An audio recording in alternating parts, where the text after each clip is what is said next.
5 ways to handle life when it gets hard, like a Stoic man in Stoic Men.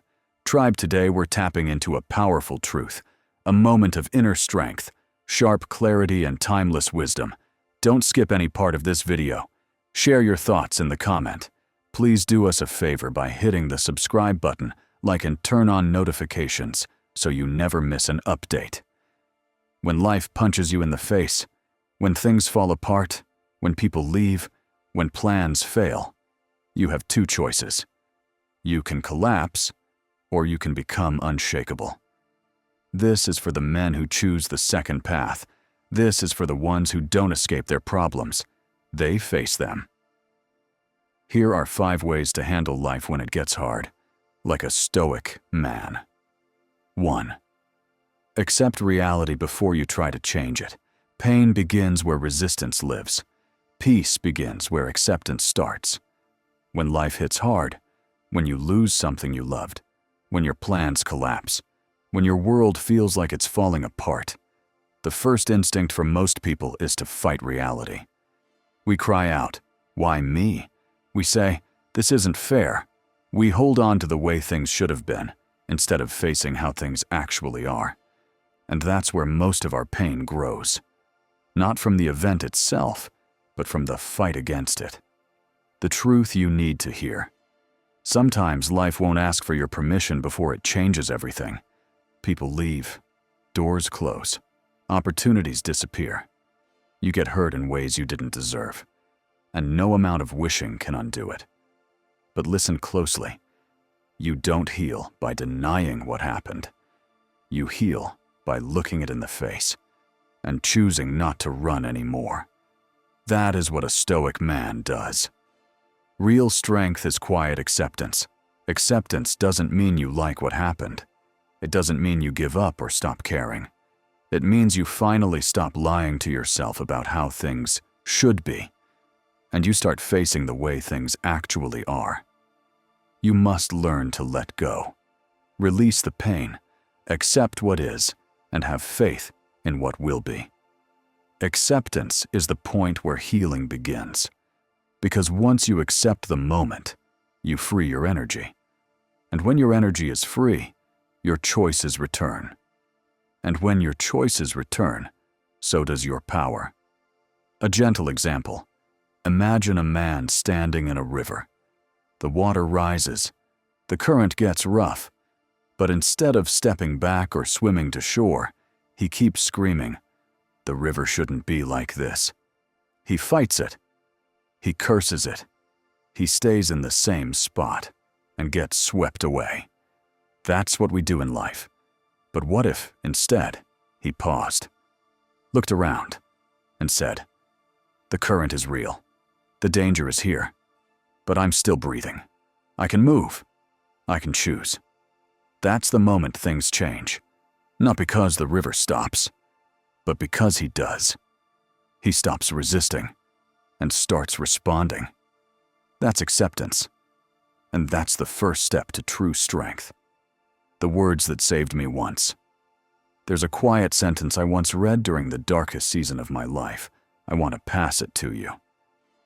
It's not your fault what happened to you, but it is your responsibility to decide what you'll do now. That hit me like lightning, because I realized I can spend years asking why, or I can start asking how. How can I grow from this? How can I rebuild? How can I stop letting this moment define the rest of my life?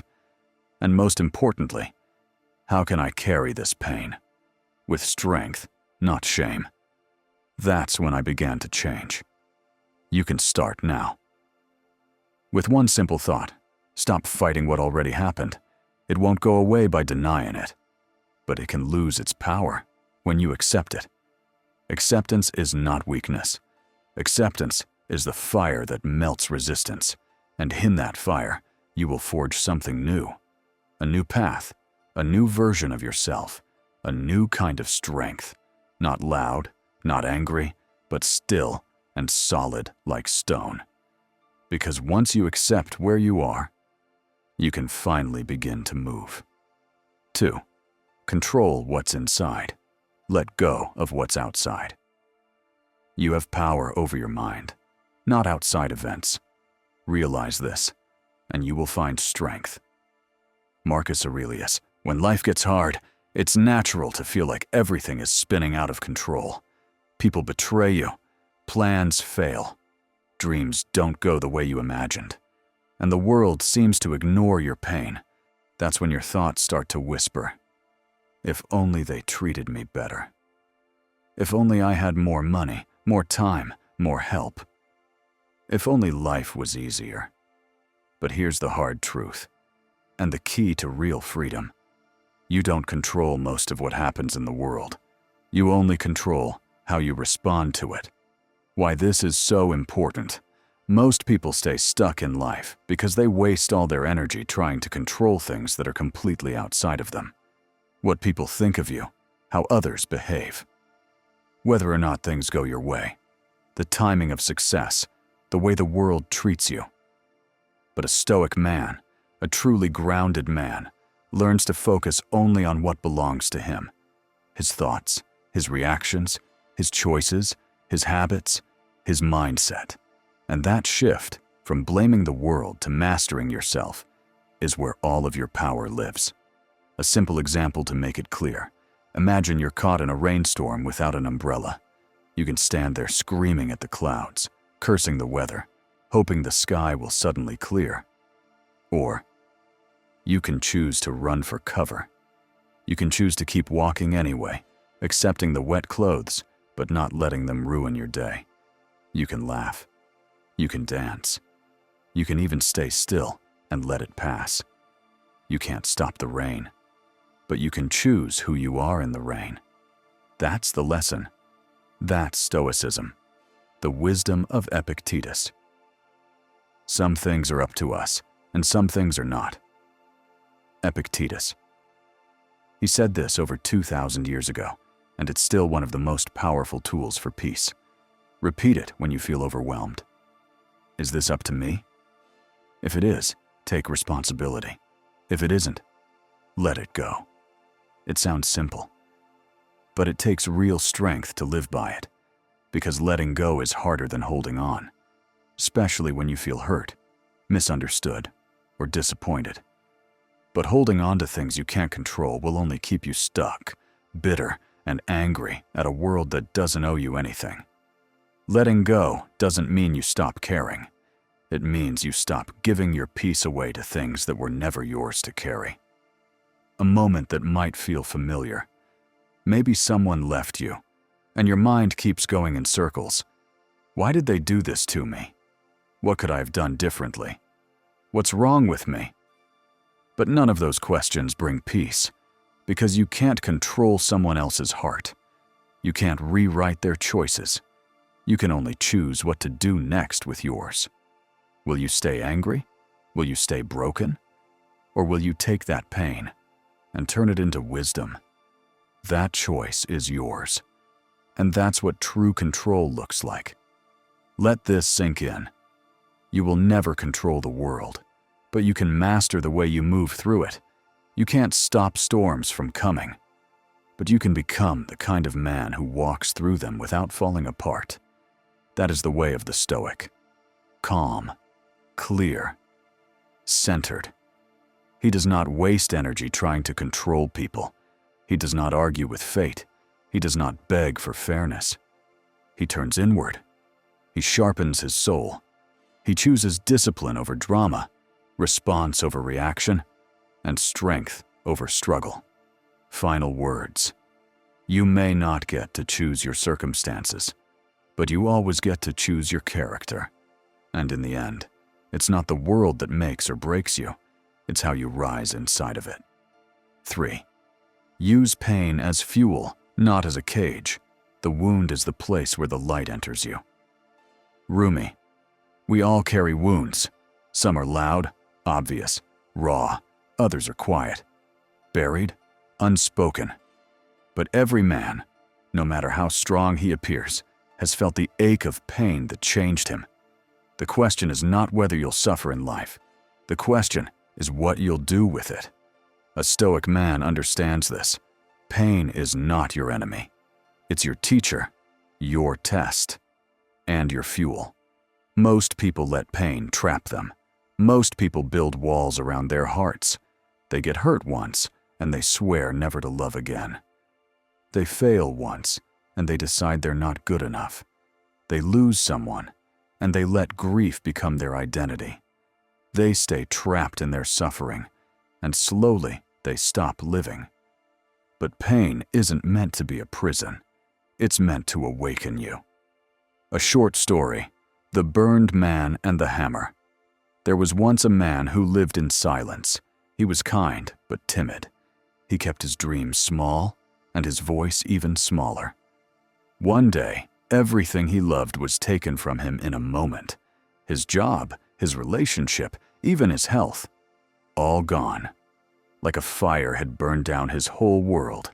He sat in the ashes for weeks, blaming life, hating the world, asking the same questions over and over. Why me? What did I do to deserve this? But then something strange happened. He stopped talking. He just listened to the silence, to himself. And in that silence, a question rose like a whisper. If life took everything from me, what do I have left? He looked down. His hands were shaking.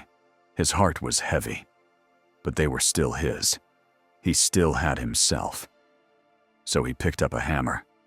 Not a real one. It forged him. Turn pain into power.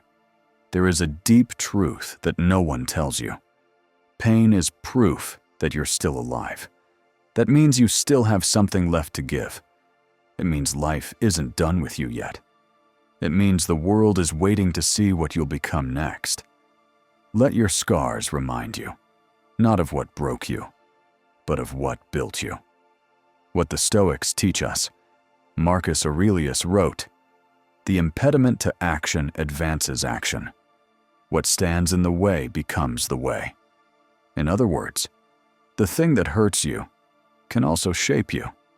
Pain is not weakness. Pain is potential, if you choose to use it. Let's be honest. Pain changes you. It will make you bitter, or it will make you better. It will make you cold, or it will make you calm. It will shut you down, or it will wake you up. You don't get to choose whether you get hurt in life, but you do get to choose what kind of man you become because of it.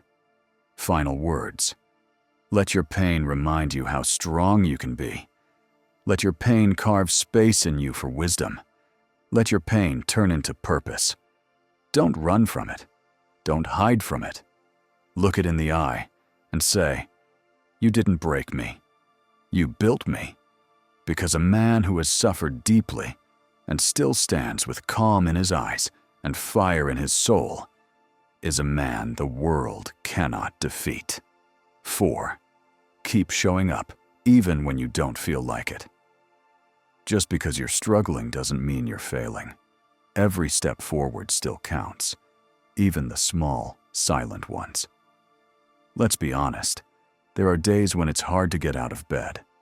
Days when your heart feels heavy for no reason. When your mind is foggy, your body is tired, and nothing seems to be going right. And in those moments, it feels easier to quit, to stop trying, to disappear quietly and let life pass you by.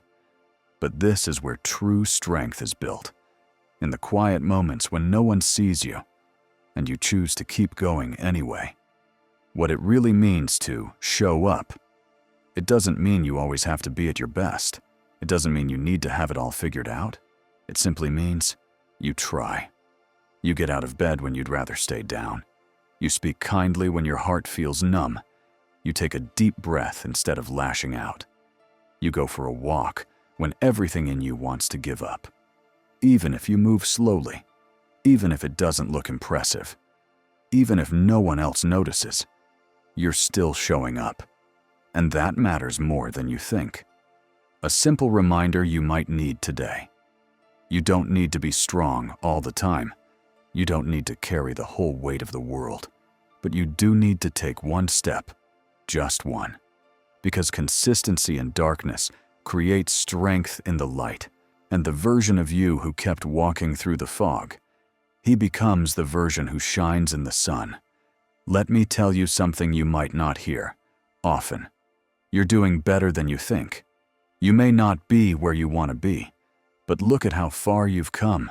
You've made it through things you once thought would break you. You've survived storms you didn't see an end to. You've kept going, even with a broken heart, a tired mind, and silent pain. That's not weakness. That's quiet strength.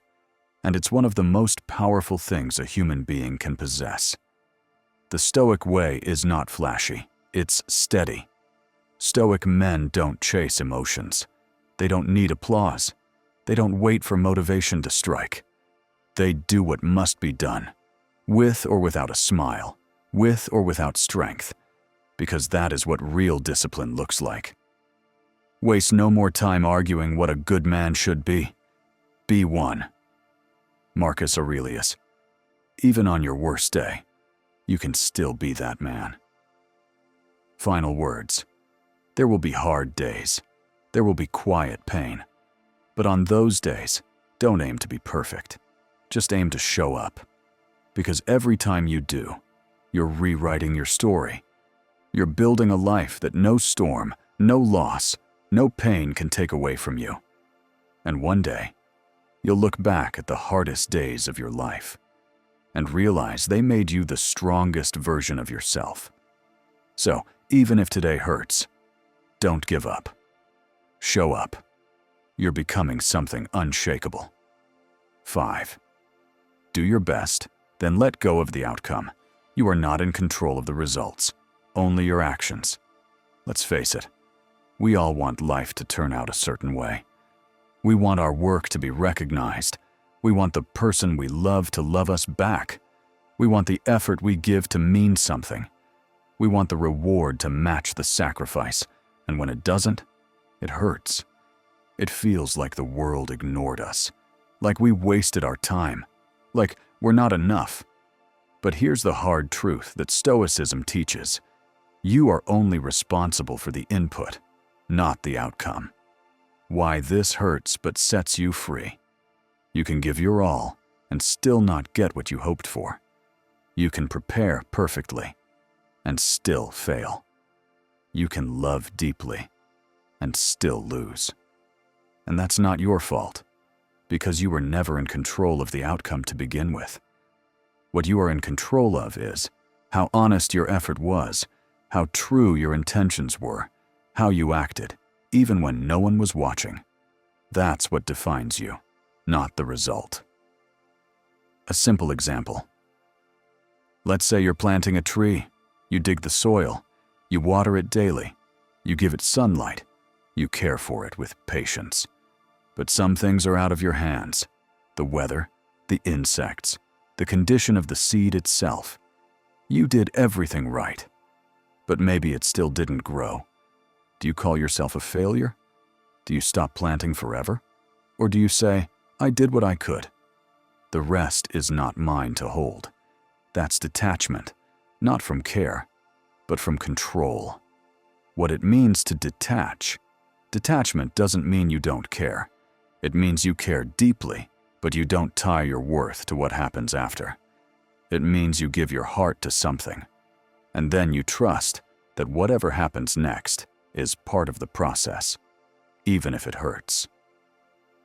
The wisdom of the Stoics Epictetus said, "Make the best use of what is in your power, and take the rest as it happens." In other words, control your choices, control your effort, control your reactions. Let everything else fall where it may. Because when you stop chasing outcomes, you start living in peace. You stop needing to force life. You start trusting the flow while still showing up with full strength. Heartfelt reminder. Sometimes the outcome won't reflect your effort. Sometimes the reward won't match the pain. But that doesn't make your effort worthless. It makes it sacred. Because it means you're acting with integrity, not for applause, not for results, but because it's who you choose to be. And that is real strength. Final words. So do your part. Work hard. Love honestly. Speak gently. Try fully. And when the moment comes where life chooses its own path, stand tall and say, I did my part. I'll carry peace, not regret. Because the man who can act with purpose and detach with grace is the man who cannot be broken. If any part of this video resonates with you, tell me in the comments which of these signs have you been seeing in your life. And if you're ready to step into your best self, don't forget to like, subscribe, and turn on notifications. Because trust me, you don't want to miss what's coming next. Your future is waiting. Now, go claim it.